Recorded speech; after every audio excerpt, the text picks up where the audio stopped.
Good afternoon. This is a quick revision on the slides that are included in the chapter test tomorrow, which are, inshallah, which are slides 47 to until the end of the presentation. I'm gonna pass quickly over the slides and mention the most important questions or types of questions that you might encounter. First of all, of course, you have the definitions. And if I ever ask you to define a term, and that term is made of two parts, like biofilm, for example, so you have to split it into its two component parts. For example, when we talk about a biofilm is a thin layer, and bio means living. So it is a thin layer of microorganisms that adheres to surfaces. Whatever the surfaces are, they might be plastic surfaces, they might be metallic surfaces, they might be biological tissues on a wound, for example, on the skin. But there are two main conditions for a biofilm to form. First of all, there should be microorganisms because it is a biofilm. So if I ever ask you about the conditions that are necessary for a biofilm to form, you would first talk about the part bio, which is the presence of microorganisms. What kind of microorganisms? Any type of microorganisms, mostly bacteria, but you might encounter fungal organisms. They might be viruses, for example, and they might be algae, for example. All these microorganisms share in the formation of biofilms. The second important condition for biofilms to form is the presence of humidity or moisture, because without water, the living organisms cannot survive on a particular surface. And that's why I might ask you a third question, which is what happens if you dry out completely or if you keep a certain surface completely dry? This makes the task of microorganisms more difficult in forming a biofilm, because without moisture, without water, any living organism cannot survive. So we have two major conditions for a biofilm to form: the presence of microorganisms, and of course, they are abundant everywhere because they are present everywhere. They are present in the air we breathe. They are carried by dust. So they are present everywhere. But the second more important condition is the presence of moisture. There is a third condition, and if that third condition is fulfilled, the presence of biofilms will be speeded up. And that third condition is the presence of food debris or food remain. Of course, biofilms can form everywhere. They can form on doorknobs, they can form on countertops, they can form on your bed, on your desk, on the wall, everywhere, on the floors, on toilet seats, on rocks.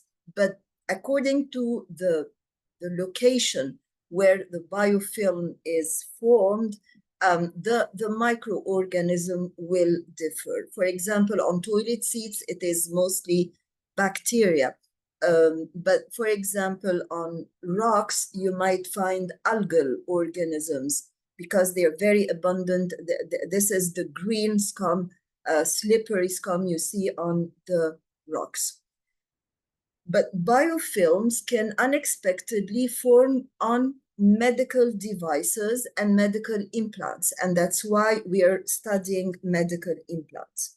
What are medical implants? This is another question to define or to explain what a medical implant is.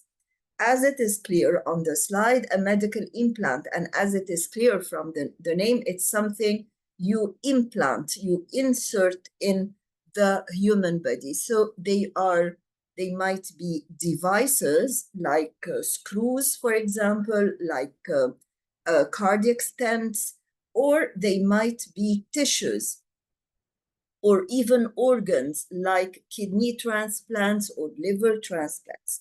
So they might be non-living. Medical implants might be non-living. They might be devices, and we will see the examples very soon, or they might be living tissues or even living organs. Living tissues like the grafts, for example, we put to replace a burnt area of the skin, or they might be organs, as I've just said.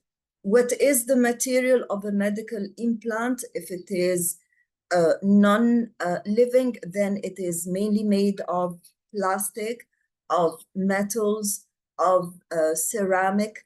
But if it is made of metals, it has to be a non-reactive metal. You cannot put a screw, for example, to join two fractured ends of a bone, and that screw is made of iron, for example, that might rust inside the body. So it should be a non-reactive metal, and that's why they're usually very expensive, because non-reactive metals like platinum, for example, are very expensive. But they might be living. So you might have a skin graft, you might have a bone graft, and a graft is a tissue that you place in a particular part of the body to replace a missing tissue. There are, in general, 5 main functions of medical implants or implants used in medicine. What are they? Number one, if you have a missing part, like, for example, a gangrenous leg, for example, or a gangrenous foot that forced the surgeon to remove the whole limb. So you replace the missing body part, and in such a case, it is called a prosthesis, and the limb you add is called a prosthetic limb. The second importance or function of medical implants is to deliver a certain medication, and we will see chemotherapy ports on the next slide. So chemotherapy ports are medical implants that are implanted under the skin in order to deliver chemotherapy. The third one is to provide support. So as I said before, if you have two fractured ends of a bone and you want to approximate them and fix them in place in order to speed up the process of healing of the bone, then you put screws or you put nails in order to support the fractured bones.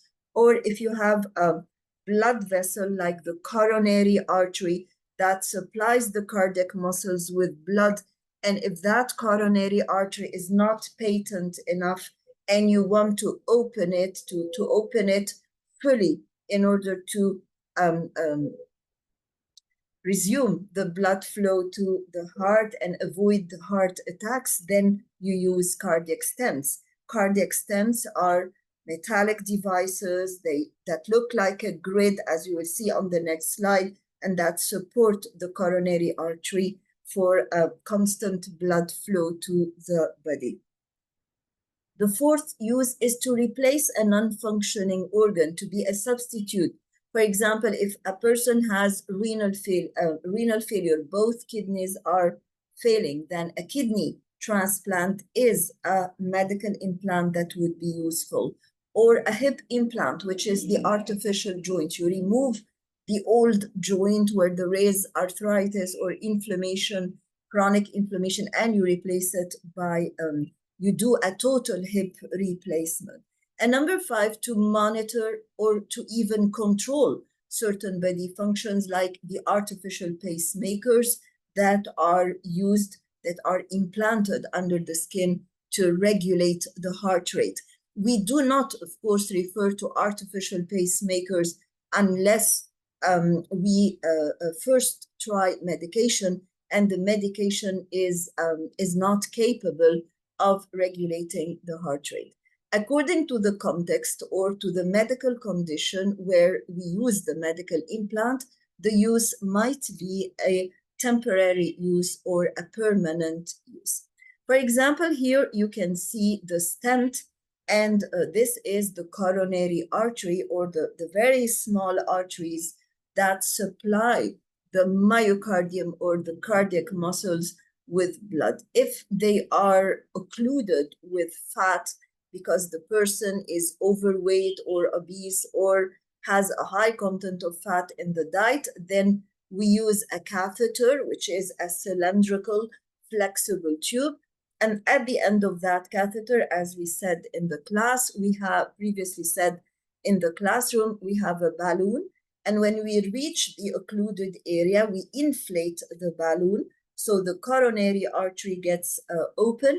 And in order to keep it open and prevent recollapse, after we remove the catheter and the balloon, we have to insert the stent.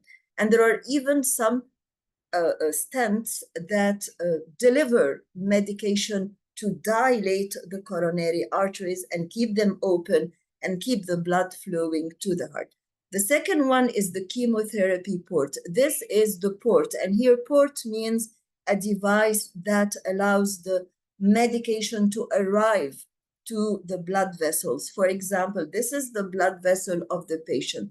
Usually when you have a patient with cancer, they require chemotherapy, and chemotherapy is an irritant type of medication. So sometimes upon repeated use of the chemotherapy drug through the vein, upon injecting it into the vein gets occluded from repeated irritation, inflammation, and fibrosis and occlusion by the chemotherapy. Furthermore, the chemotherapy drug might extravasate, meaning that it might be, instead of going directly into the vein, it might leak or dissipate outside the vein. And this causes severe burning sensation to the cancer patient who is already exhausted by cancer. So whenever we need repeated, frequent administration of chemotherapy, we insert this chemotherapy, this device under the skin. And here you have palpation points for the medical staff, like nurses and medical doctors, to detect the place of the device, and this device is put under the skin in place as long as the patient needs chemotherapy. This way, you make sure that the medication will reach inside the vein and will never dissipate outside the vein. The third, of course, this is a temporary one, but this is usually a permanent one. The third one is the artificial pacemaker. So why do we say artificial? Because there is already a part of the heart muscles that regulates the heart rate as a whole. But this is a natural pacemaker that Allah created in our heart. But if we are forced to use an external device that we implant under the skin, then it would be an artificial pacemaker. And pace here means rate. Pacemaker means a device that makes the pace of the heart, that regulates the rhythm or the rate of the whole heart. When do we refer to this? In cases of intractable or untreatable irregularities of the heart rate. Usually we put it until the rhythm the heart rate reverts to normal, but some people require it forever. And if the pacemaker is dislodged from its place or removed, the patient might die. Here we have a prosthetic leg or prosthetic limb to replace an amputated leg. And here we have the artificial hip joint to replace a chronically inflamed and painful hip joint. Why are we studying those implants? Because those implants, medical implants, are supposed to be inserted and implanted under complete aseptic conditions. Asepsis means 0 microbes. Asepsis means that they are completely sterile, and sterilization means absolute disinfection, means 0 microbes, using sophisticated methods. But disinfection is a bit less. Disinfection means diminution of the number of organisms. But if for a reason or another sterilization hasn't been perfectly done, then biofilms may form on these, for example, on the stent, on the pacemaker, on the chemotherapy port, and it would be extremely dangerous, of course, to the life of the patient because they are implanted inside the body, and if they are infected, therefore the infection will spread to the body. Here we have, I might ask you, of course, about examples of biofilms. Of course, you can say that one of the most serious examples of biofilms is the biofilm that forms on medical implants. But in addition to this, we have regular common biofilms in our daily life, like plaque, for example, on the teeth. This is an example of biofilm because it contains microorganisms. I might ask you, why is plaque, or justify plaque is considered a biofilm? Because it is a thin layer of bacteria and food debris in addition to a sticky gluey substance that is secreted by the bacteria to stick to the teeth. Since it contains microorganisms and it is a layer, then it is a biofilm. Of course, the rest of the examples on rocks or the algal microorganisms that block the drains and prevent drainage of water or form on the sides of the ships, all this greenish scum is an example of biofilms. But biofilms can also form on the cutting boards, and therefore you might find a question like justify you have to change the cutting boards frequently, because if you don't change them frequently, then a growing biofilm will form on them. And this growing biofilm contains microorganisms that will spread to whatever foodstuff you are cutting on this cutting board. This is number one. Number two, another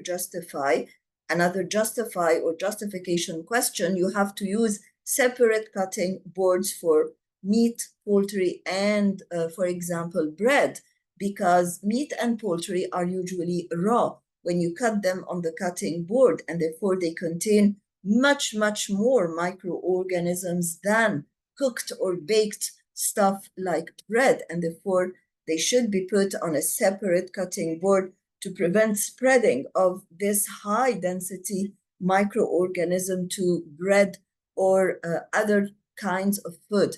You might be asking yourself, what about the microorganisms that are present in fresh meat and poultry or fish? They will be killed by boiling or by cooking. And that's why another justification question is we have to eat meat, poultry, and fish that are well done or well cooked in order to kill all the possible microorganisms, whether they are bacteria or even parasitic worms. What kind of parasitic worms? Like, for example, some larval stages of Taenia saginata and Taenia solium. Taenia saginata comes from beef meat, and Taenia solium comes from pork meat. Now, the types of infection, this is another completely different entity.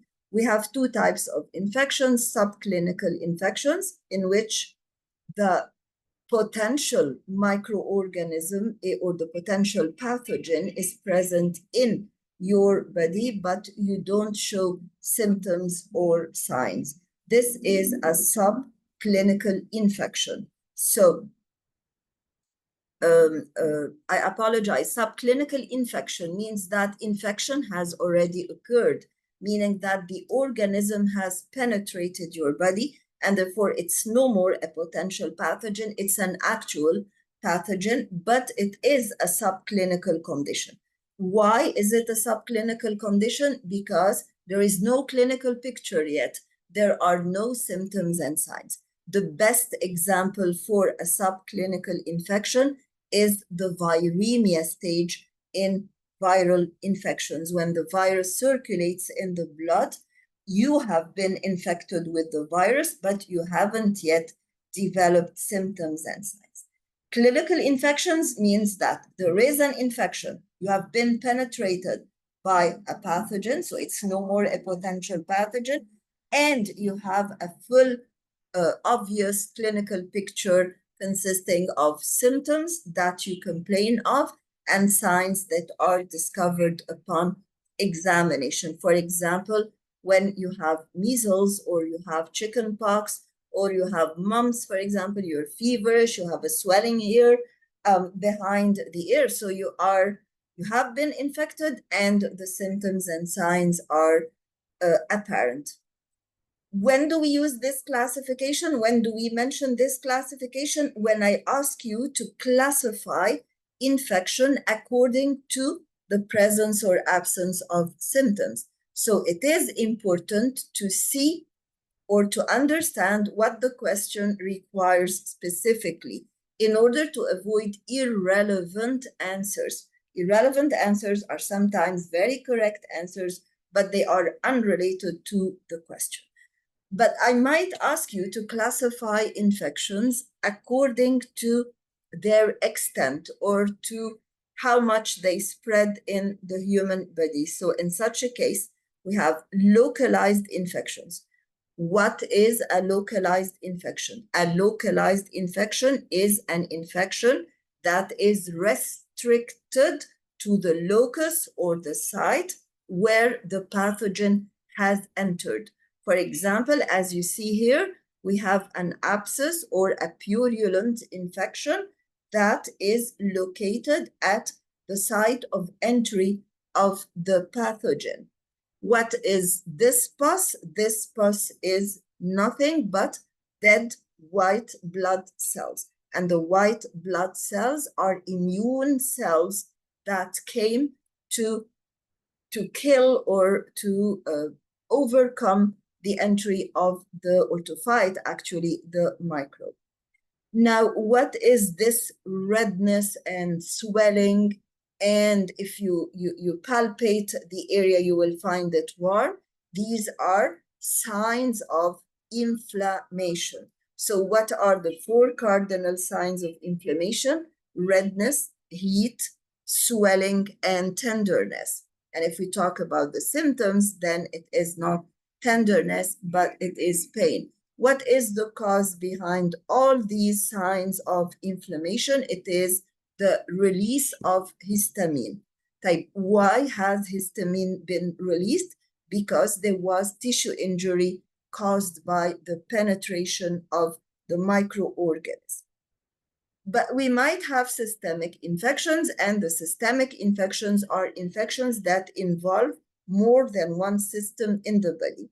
And usually there is a pathogen that entered the body, and that pathogen releases chemical substances, whether pyrogens or toxins, that are widespread in the body or that spread in the body via blood or via other body fluids like lymph, for example, resulting in a multi-system disease, like, for example, common cold or flu. Why do we say that COVID, for example, or influenza is a systemic disease? Because it affects the upper respiratory system, it affects the lungs or the lower respiratory system, it causes body aches, so it affects the muscular system. It might also affect the functions of the kidney, the functions of the liver. It might have eye symptoms like redness, burning sensation, ulcers in the cornea. All these are systemic infections or systemic symptoms and signs. Concerning the signs of localized infections, we have 4 signs: the heat at the site, the pain, redness, and swelling, which are due to histamine release. Why?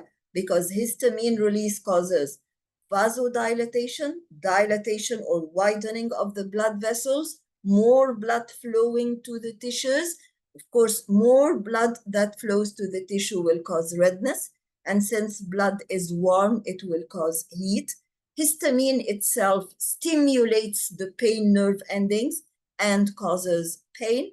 And more blood flowing to the area means more fluid extravasating from the blood vessels and resulting in swelling. On the other hand, the foul odor discharge is due to what? It is due to pus. And if pus accumulates like this, we call this an abscess. So what is an abscess? An abscess is a localized collection of pus. Why is it localized? Because it has a fibrous wall, so pus does not diffuse all around.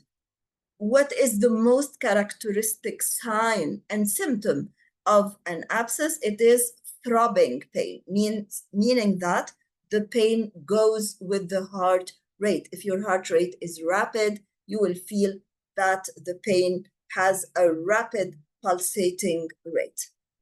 Now, usually we don't have fever in localized infection. So I might ask you, what does fever in case of localized infections indicate?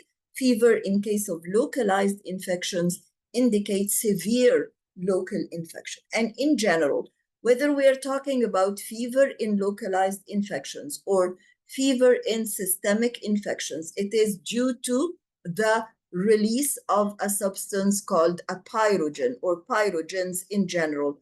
And these pyrogens are chemicals that are released either by the pathogen itself or by the immune cells.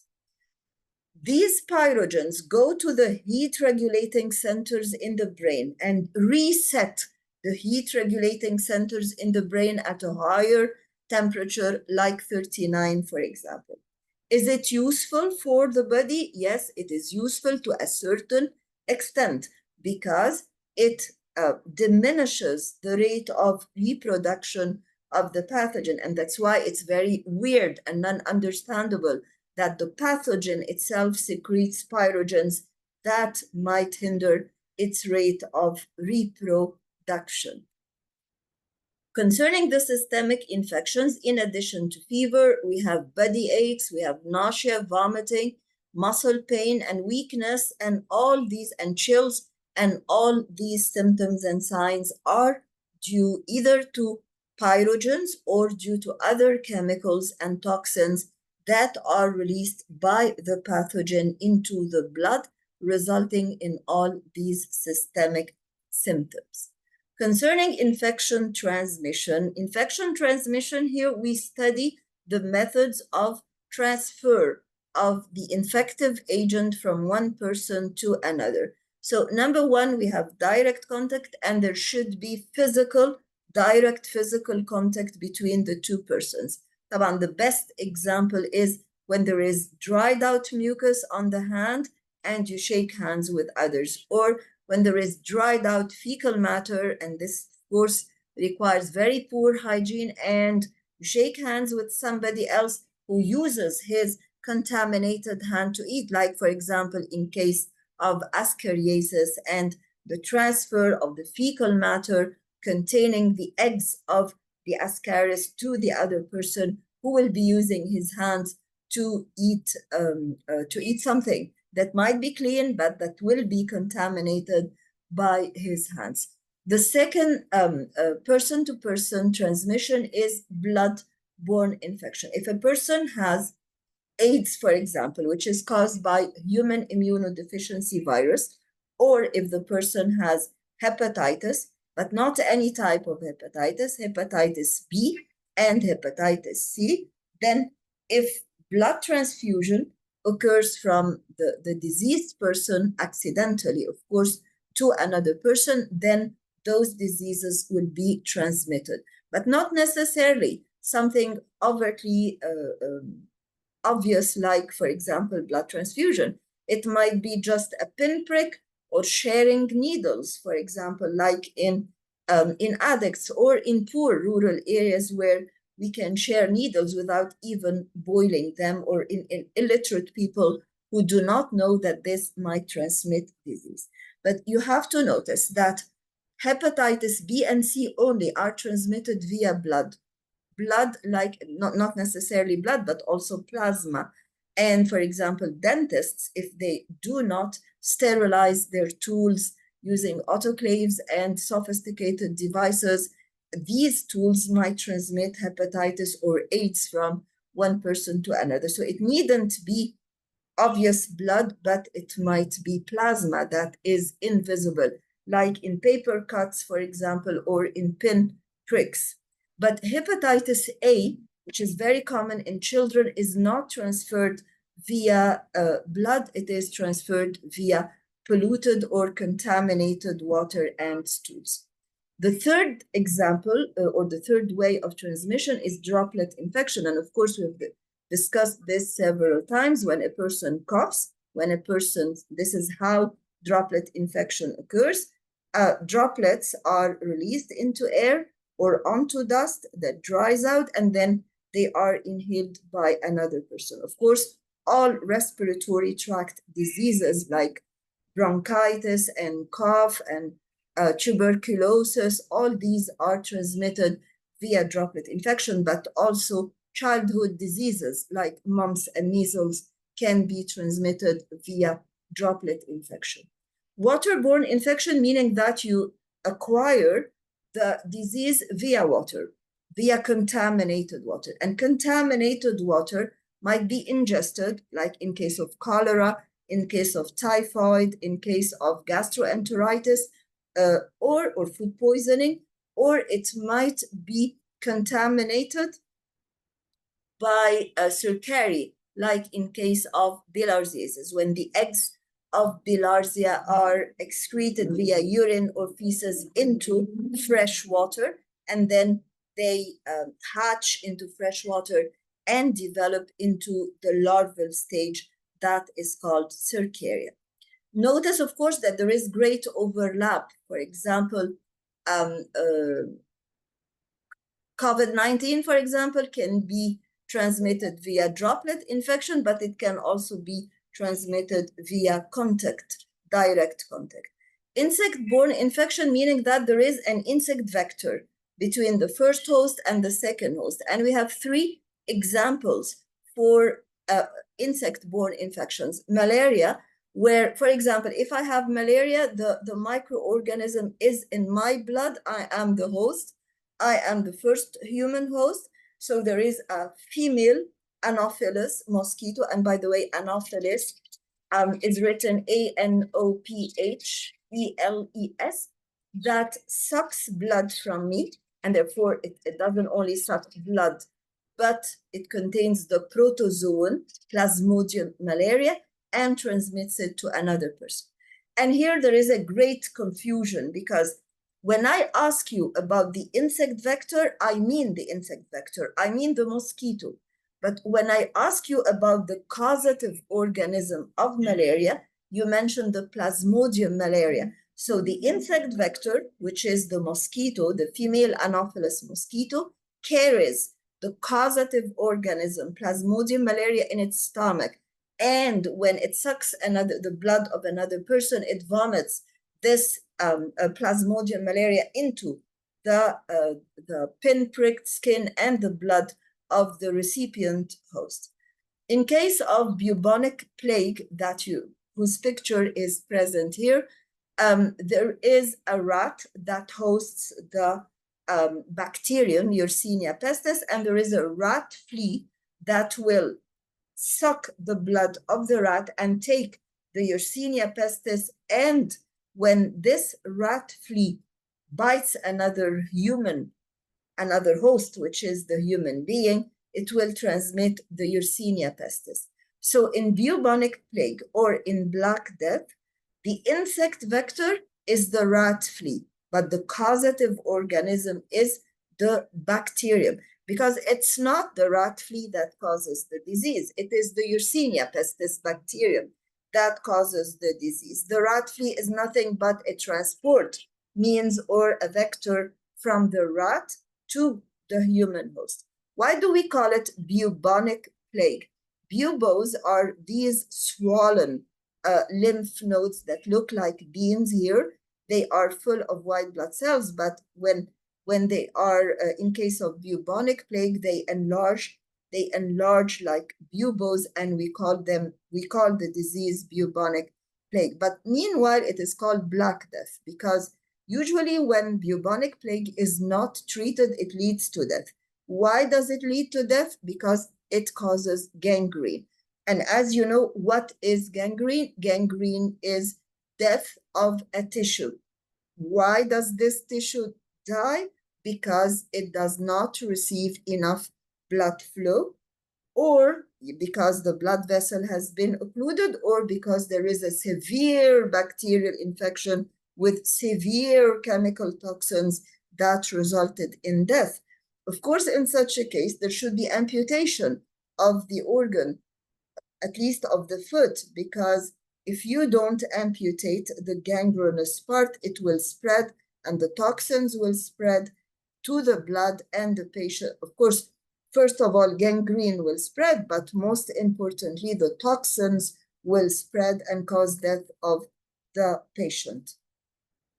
The third type of insect vector transmitted diseases are food poisoning. For example, you have the housefly that is a vector and it carries the organism which is Salmonella or E. coli, and these two organisms cause gastroenteritis, which is inflammation of the stomach and the small intestine leading to vomiting and diarrhea, or they might lead to typhoid fever, or they might even lead to cholera. So typhoid fever, cholera, gastroenteritis, and food poisoning are all types of food-borne diseases, and at the same time, insect-borne diseases. And that's why I've told you that they are, there is great overlap between the methods of transmission.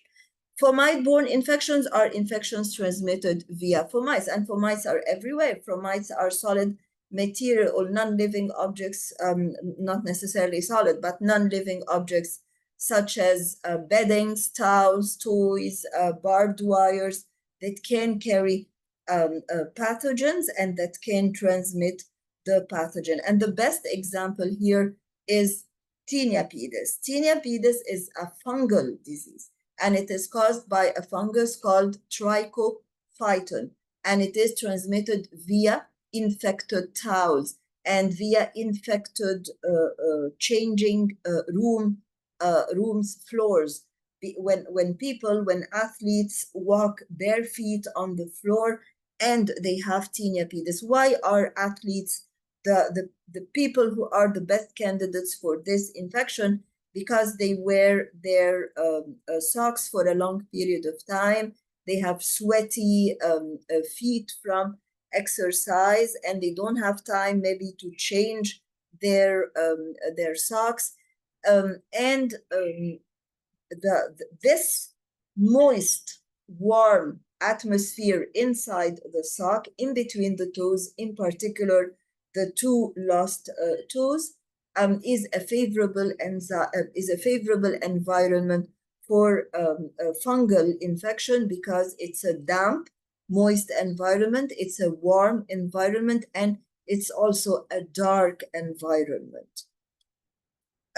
Infection control, I leave it to you because it's very easy, but I'll be talking only about antibiotic resistance. What is antibiotic resistance? It is a medical condition in which a living organism like human beings are no more responsive to the antibiotic. Why aren't they responsive to the antibiotic? Because the bacteria are no more responsive. The bacteria are resistant to the antibiotic. I might ask you about the mechanism of development of antibiotic resistance. And here there is a great pitfall, a common mistake. You always say that the incomplete dosage or the low dosage of antibiotic or the inadequate dosage of antibiotic creates bacterial resistance. This is absolutely wrong. What's the correct answer then? What's the correct concept then? In every community of microorganisms, there are a majority bacterial group, or there is the majority is responsive to the antibiotic, and we call them sensitive bacteria. whereas the minority or a small number are mutant, meaning that they had changes, spontaneous changes in their DNA even before your inadequate use of the antibiotic, and they are called the resistant bacteria. Usually, when you take the full dosage of antibiotic as it, or the adequate dosage of antibiotic as it has been prescribed, you kill all the microorganisms. Of course, you kill the sensitive first, and then you kill the more resistant mutant forms. But what happens is that when you first take 3 or 4 doses of antibiotics and the majority or the greatest percentage of the sensitive bacteria are killed, you feel an improvement. You feel that the fever dropped, for example. You're no more feverish. So you start stopping the antibiotic. In such a way, when you take an inadequate dosage of antibiotic, you kill only the sensitive bacteria and you leave the resistant bacteria. The resistant bacteria, what do they do now? They find themselves uncompeted. So they start to reproduce at a very rapid rate since they no more have competitors. They increase in number and you get a relapse, meaning that the fever rises again. You become sick again just because you didn't complete the course of antibiotic. So by taking an inadequate dosage of antibiotic, you helped the already present minority mutant-resistant bacteria to flourish and to become a majority. What are the consequences of antibiotic resistance? First of all, you're no more responsive to the antibiotic. If you start resuming the antibiotic, it doesn't give any response. Scientists and pharmacists are now forced to synthesize and invent new generations of antibiotics that can affect the resistant bacteria, but these antibiotics, unfortunately, are more expensive and have more side effects. And lastly, you are infecting the community with resistant bacteria that are no more responsive to the ordinary antibiotics. And now we come to study the infective agents, and we have the prokaryotic organisms. The most of prokaryotes are bacteria, and all bacteria are prokaryotes. What are prokaryotes? Prokaryotes are the most primitive organisms. Number one, they are organisms made of one cell. They are unicellular or one cell. They do have DNA, but they do not have true nuclei. Their DNA is in the form of one molecule of DNA. All this is one molecule of DNA? Yes, it is one molecule of DNA that is circular and that is coiled several times. And that molecule of DNA is not called a chromosome and is not surrounded by a nucleus. So, by a nuclear membrane. So we cannot say that they have a true nucleus, because in order to have a true nucleus, you should at least have a membrane around your DNA. They do not have these small specialized structures that are membrane bound, and meaning that they are bound by cell membranes or membranes similar to cell membranes that are called the organelles. But are they missing all the organelles? By the way, the organelles are very useful because they are specialized structures. And since they are specialized, they are very efficient in carrying out specific functions. Unfortunately, the prokaryotes do not have these specific organelles. Not at all. They only have one type of organelles, which are the ribosomes. The ribosomes are there because of two reasons. Number one, they are not surrounded by membranes. We have just said that they do not have membrane enclosed organelles. They have only one type of organelle, that is the ribosome, and the ribosomes should be there. They are present in all living cells, whether prokaryotes or eukaryotes, for one simple reason: the ribosomes are essential for protein synthesis. So since all living cells require proteins, then all living cells, whether prokaryotic or eukaryotic, should contain the ribosomes. Of course, they have cell membranes, just because all living cells, whether prokaryotes or eukaryotes, have cell membranes, because the cell membrane is what encloses the contents of the cell, and cell membranes regulate what passes inwards and outwards. But they also have something around, an additional structure, which is the cell wall. And the cell wall here is not similar to the cell wall of plants because it is made of proteins and carbohydrates, peptidoglycan. So it's not made of cellulose like plant cells. And they're very simple organisms, so they multiply by, or they reproduce by, a very simple method, which is binary fission, which is an asexual type of reproduction. Asexual means that we need only one parent, and binary fission means that we will duplicate everything first, and then we will simply divide the cell by 2. In eukaryotic cells, whether we are talking about animal cells or plant cells, we have a cell membrane, of course, and we have a cell wall only in case of the plant cell, and this cell wall is made of cellulose, okay? But we have all types of organelles. For example, we have the Golgi apparatus, we have the endoplasmic reticulum, we have the mitochondria, we have the lysosome, and every one of these small specific organelles is specialized in a particular function to increase the efficiency of the cell. Specialization increases efficiency. There is a great similarity between animal cells and plant cells, but there are also differences. Differences in shape, and differences in the general shape, and differences in the inside structure. In the general shape, the animal cells are rather smaller and more or less spherical. The plant cells are rather larger and more or less rectangular. The inside structure, here we have one large sap vacuole that stores all the surplus juices in, or fluids and salts in the plant cell. But here we have multiple small vacuoles that are not central. Here we have those green, beautiful structures that are called the chloroplasts, and that are the sites of photosynthesis, where the plant cell can synthesize complex organic material from simple inorganic material like carbon dioxide and water. And that's why they are autotrophic organisms. They can form their own complex organic food, whereas this is not present in animal cells, and that's why we cannot photosynthesize. We are not autotrophic, we are heterotrophic. The third difference is the presence of the cell wall. Here we have a cellulose cell wall, whereas in animal cells, we don't have a cellulose cell wall.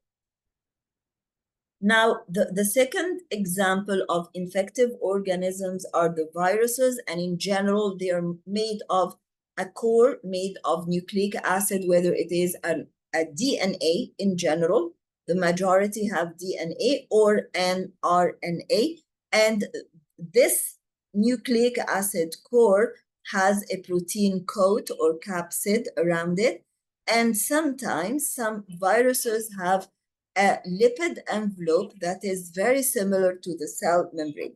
How did they get this lipid envelope? When they infect a human cell, for example, and then replicate inside this human cell via the Lytic cycle, and then the cell ruptures, as they are going outwards, leaving the ruptured cell, they take part of the cell membrane of the host. They don't want to leave anything for the host cell. This part of the cell membrane is the lipid envelope, but not all viruses do this. So not all viruses have the lipid envelope. But what is common to all the viruses is the nucleic acid core, central part, and the surrounding protein coat. In case of the bacteriophage, what is the bacteriophage? The bacteriophage is a virus that infects bacteria. The bacteriophage has an additional tail and tail fibers, and it also has binding proteins to help it bind to the cell membrane of the host cell. The tail, the fibers, and the binding proteins are all made of proteins. The bacteriophage is a virus. What is the bacteriophage? It is a virus that infects bacteria and kills them. The bacteriophage replicates inside the bacterium. It reproduces and increases its number inside a bacterium, but it has two methods of replication. It has the lytic cycle and the lysogenic cycle. The first very important difference between the lytic cycle and the lysogenic cycle is that the lytic cycle ends up by rupturing the host cell and release of the virus. Whereas in the lysogenic life cycle, the virus remains dormant, inactive inside the bacterial cell for many, many cycles. So there is no rupture of the bacterium at the end of the cycle, and there is no release of the virus. So again, in the lytic cycle, we end up by rupturing the bacterial cell and releasing the thousands of viruses that have been formed. But in the lysogenic cycle, there is no rupture of the host cell and, of course, no release of the virus. A third difference is that in the lytic cycle, when the viral DNA is inserted inside the bacterium, it takes over, it dominates the bacterium, and it forces all the biochemical reactions and the metabolism of the bacterium to replicate, to make copies of its own DNA. What about the bacterial DNA? It will be broken down into useless fragments. So it's an evil bacteriophage that destroys the DNA bacterium and forces the metabolism of the bacterium to replicate its own DNA. And then after having made thousands of copies of its own DNA, every DNA molecule will be used to synthesize a protein code.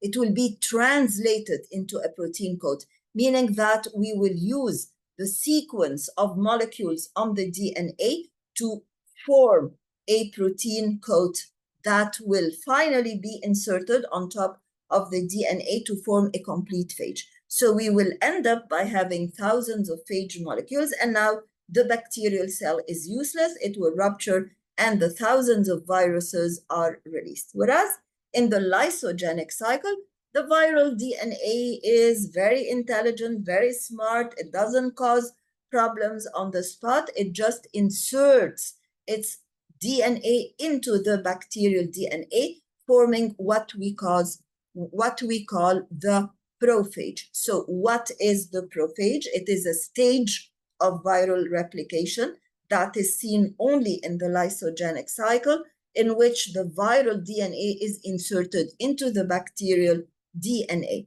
Now the bacterium is intact and its DNA is intact. It has been slightly open to accommodate the viral DNA, but it hasn't been broken. So the bacterium continues mitosis and binary fission for cycles and cycles until one day, for a reason or another, maybe because of lowered immunity in human beings, it changes from the lysogenic cycle into the lytic cycle. And this is a third difference, or even a fourth difference.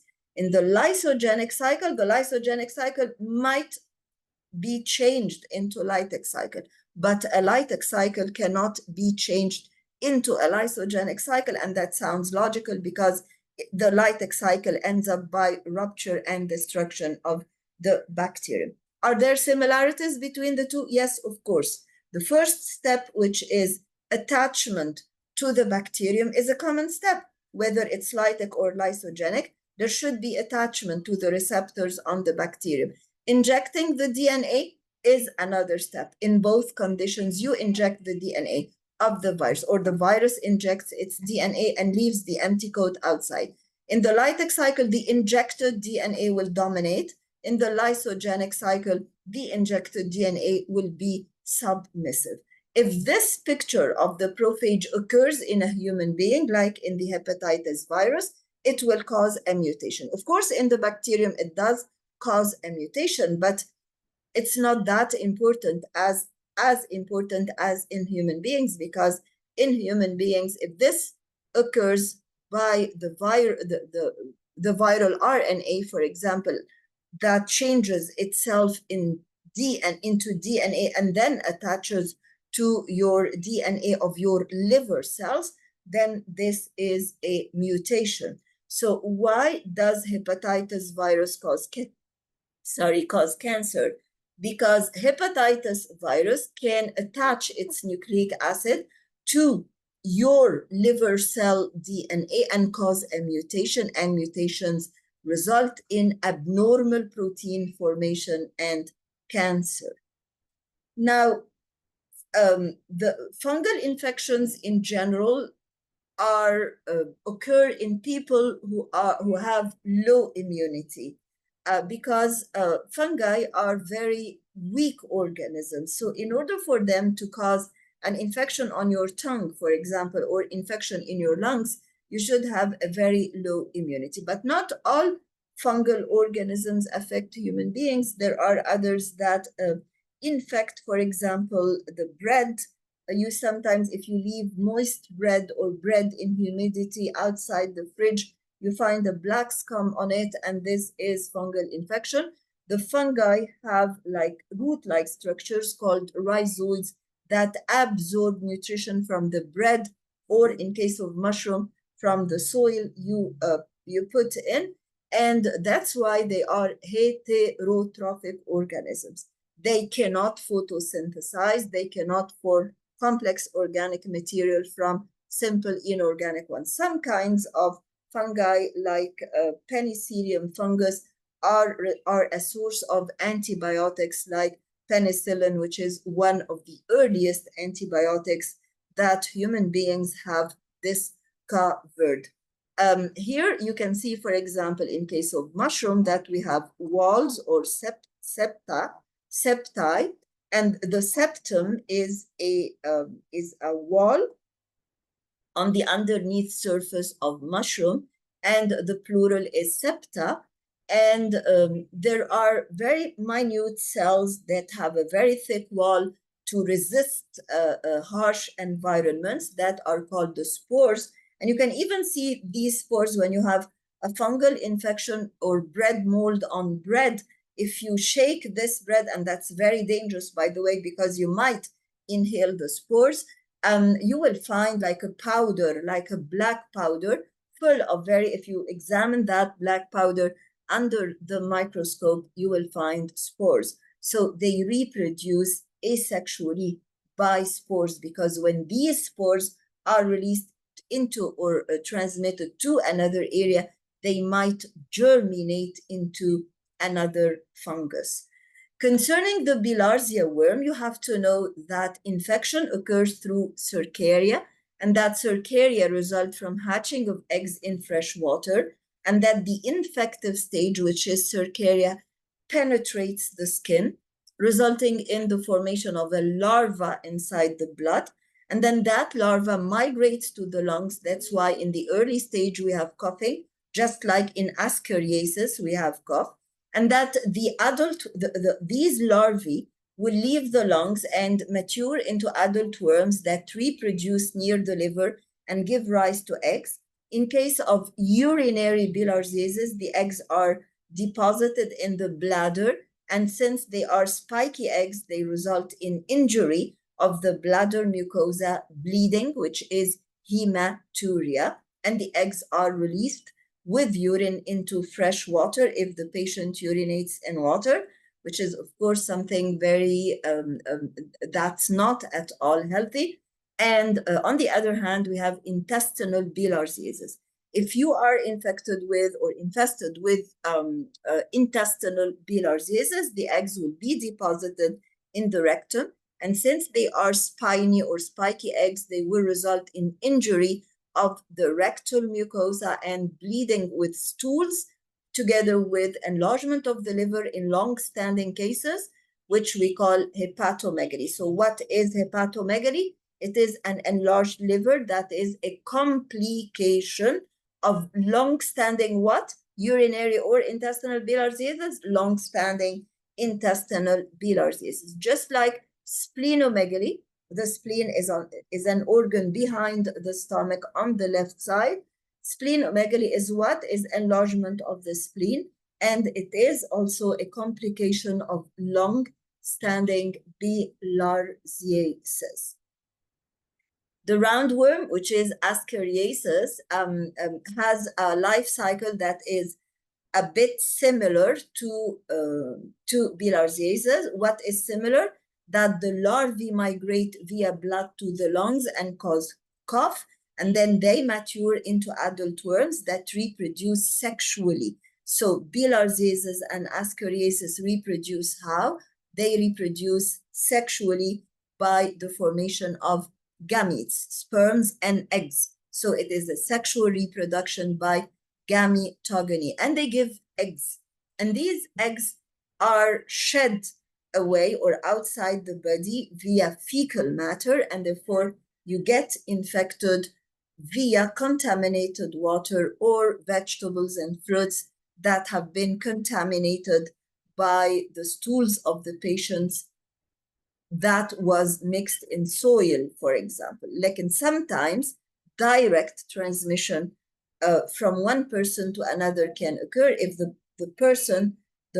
first person has unclean hands that have been contaminated by fecal matter, and, for example, shakes hands with the second person, and the second person uses the contaminated hands to eat. The symptoms associated with Ascariasis depend on where they are. When they are in the lungs, they cause coughing, they cause chest wheezes, they cause difficulty breathing or shortness of breath, which we call dyspnea. Wheezing is like, we call it in Arabic tazir, sidrobizaya. This is wheezing, and this usually occurs because of narrow airways, but here the airways are narrow because of the presence of the larvae.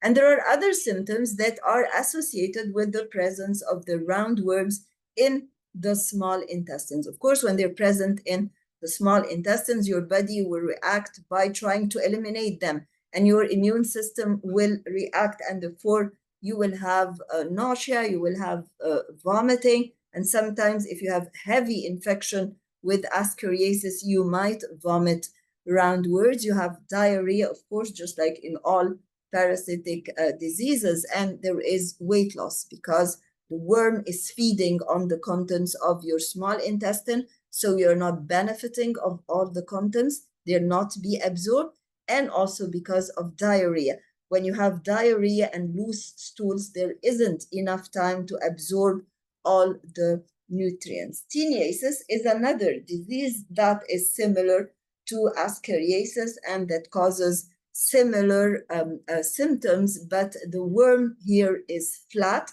and is segmented, and we sometimes see segments of the worm, which are called proglottids, in the stools. Yani in Ascariasis, when there is heavy infection with Ascariasis and the patient is not treated, he might vomit the roundworms. By the way, they're very similar to spaghettis. And in case of teniasis, the patient might lose segments of or proglottids of tinea in the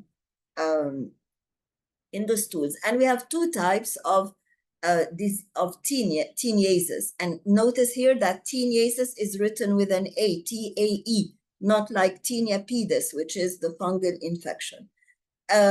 If you eat raw beef meat that contains the larval stage of tinea saginata, then you get tinea saginata. And if you eat raw pork meat, then you eat tinea solium. Thank you so much. I was going very fast in order to minimize the time of the video as much as I could to facilitate the process of uploading. But at the end of the day, it's again 1 hour, so it's very long. But I hope you would benefit from the video. I didn't use the pen in order to save time, but you can take notes for the video or just listen to it in order to refresh your memory before tomorrow's chapter test, which will be more or less average in difficulty, because I know that we went a bit fast over this last part. Thank you, and see you tomorrow, inshallah.